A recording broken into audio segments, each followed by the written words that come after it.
Hey, what's up everyone? Decided to make a video for this 2-game early slates at 3:40 Eastern Time.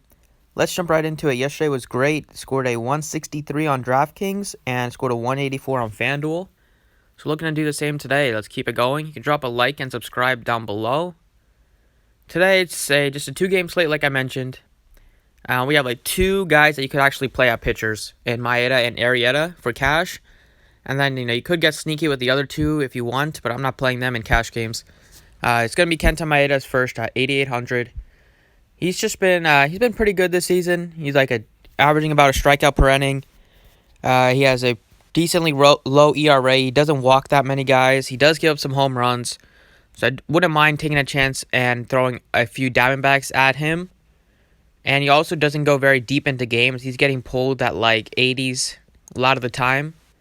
So that can kind of be frustrating, but on a really short slate, we don't really have any better option, and his price tag has taken a big hit, like 10-3 from his last start against the Phillies down to 8,800. I'll definitely take a chance on Kenta Maeda, and you can definitely fit him in with the bats that you want, so I'll go with him. And then I'll go with Jake Arrieta at 8,000. So he's been kind of tough to figure out. Some starts he is really good with the strikeouts, some starts he doesn't really get any strikeouts. It just depends on if his pitches have movement. But he's still been pretty good this season. He's averaging about like 0.8 strikeouts per inning. He gives up about a hit per inning too. This Padres team is actually extremely righty heavy, as we know. And Arrieta has been really good against righties, like a lot of the Phillies pitching staff. So I really like the spot for Arrieta. Show you guys the numbers, the splits for him. They are pretty massive, just like Eichhoff yesterday. I liked him a lot because of the splits, and he had a good game. One of the few really good pitchers, him and Rodriguez. But this season Arrieta has been really good against right-handed bats, just holding them to a 308 slugging percentage and a 233 average. And lefties is where he's gotten in a lot of trouble with 9 home runs he's given up against lefties and just 141 batters faced, and has given up a 561 slugging. So the fact that this Padres team is extremely righty heavy makes me love Arrieta here. So I'm going to go with those 2 at pitcher. And going with those 2 still leaves you with 4,200 left. So there's no reason not to play both of these guys in cash games, in my opinion. So with it being a short slate, you're going to have to overlap. You're going to have to play a batter against your pitcher. And I don't mind that, doing that in short slates, because you're looking for the best option. And more likely than not, every team is going to score some runs. So the first base, I like a very cheap guy that's a lefty on San Diego. And that's Eric Hosmer. He's down to $3,900. I just showed you the numbers for Arrieta against lefties. He's given up a 309 average and a 561 slugging percentage. And Hosmer's one of the few good lefty hitters they have, the only good one, and then Garcia leading off is decent. Hosmer's been pretty good this season. He's up to 10 home runs, and he's been really good against right-handed pitching. He hasn't really done anything against left-handed pitching. So it seems like a really good spot for Eric Hosmer today at just $3,900. If anybody on the team is going to take Arrieta deep, I think decent chance it could be him. Against righties this season, he's batting .307. All 10 of his home runs have come against right-handed pitching. Also has 6 doubles, so his ISO's over 200 and has a 508 slugging percentage. I feel pretty good about the spot here for Eric Hosmer. Next up at shortstop, I like Corey Seager at 4,600. He has been red hot lately. His batting average is up to 250. He has 4 home runs in his last 10 games. He is really starting to heat up. He's still a young player. He looks like he's finally getting up to speed after he missed a bunch of time last season due to injury. So he's really starting to hit the ball well. It's a good spot here against a Diamondback pitcher that probably a lot of people have not heard of. So I feel pretty good about Seager here at 4,600. It's a nice platoon advantage here, lefty-righty. And Corey Seager does have power. Before he got hurt, he was one of the best shortstops in the league, and he can still have a chance to get back to that. But he's been really good against right-handed pitching, 265 average, 7 bombs, and just 136 at-bats. So that's a 257 ISO, 522 slugging percentage. His strikeout rate is also 9% lower against righties, only striking out 16%. And career numbers, they are really good against right-handed pitching, 305 career batting average, 45 home runs. and a career 205 ISO and a 510 slugging percentage. I feel really good about the spot for Corey Seager. In the outfield, I'm going to start it off with Bryce Harper. I like the Phillies lefties today against Cal Quantrill. Quantrill's another guy that has massive splits.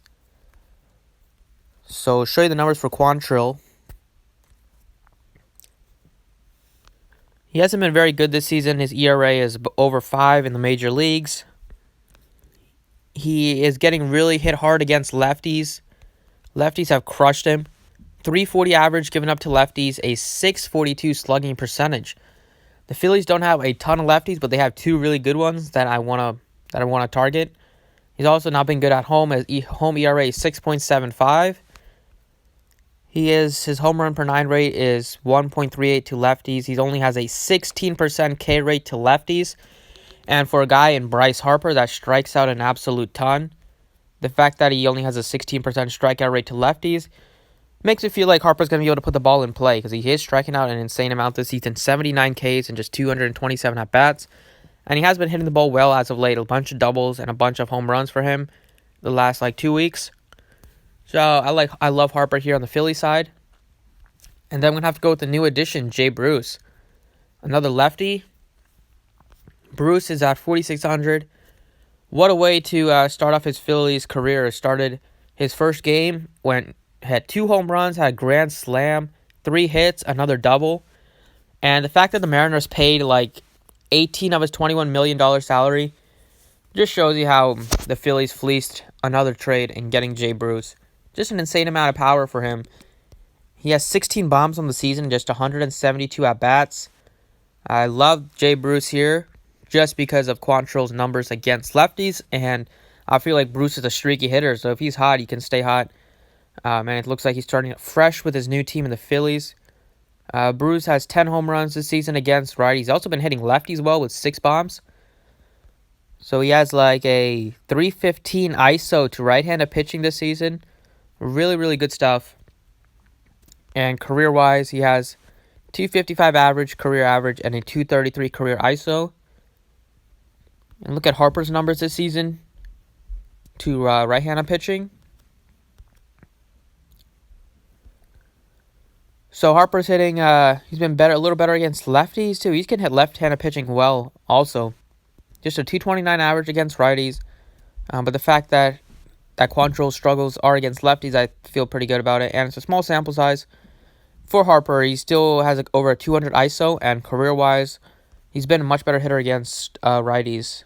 284 career average, 24 points higher. And slugging percentage is... ISO is 60 points higher, and slugging is also much, much higher. So Harper is a really good spot for him too, and same thing with Jay Bruce. So those are the picks I want to lock in. Still leaves you with $3,800 left to fill it out. So if I was looking at some other pieces, I didn't mention any Diamondbacks. In case you want to target against Kenta Maeda and GPPs, I would probably go with Christian Walker, who's one of the most streaky players I've seen. When he's hot for a while. When he's cold for a while. He's been pretty hot lately, so I like him. I like Escobar is expensive at 51. That's kind of tough. And if you need a cheap shortstop, I don't mind Nick Ahmed. And David Peralta is cheap since he's coming back from injury. He's only 4,500, and he's a really, really good hitter. So I love Peralta. And the Dodgers side, I'm going to be targeting some of the lefties like Bellinger. Kike Hernandez at 3,900 is really cheap. Peterson leading off. It's kind of tough to fit in some of the Dodgers and pay up for pitching, so you're going to have to kind of take a chance on one of the other cheap pitchers if you want to play these expensive Dodgers in the same lineup. And then on the Phillies side, I kind of mentioned who I want to target the lefties, and Cesar Hernandez, switch hitter.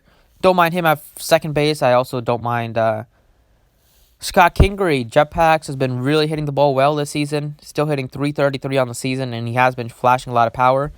And Segura is pretty cheap too at 3,800, so don't mind him either. And Adam Hazley, if he's in the lineup, $2,900 for an outfield spot.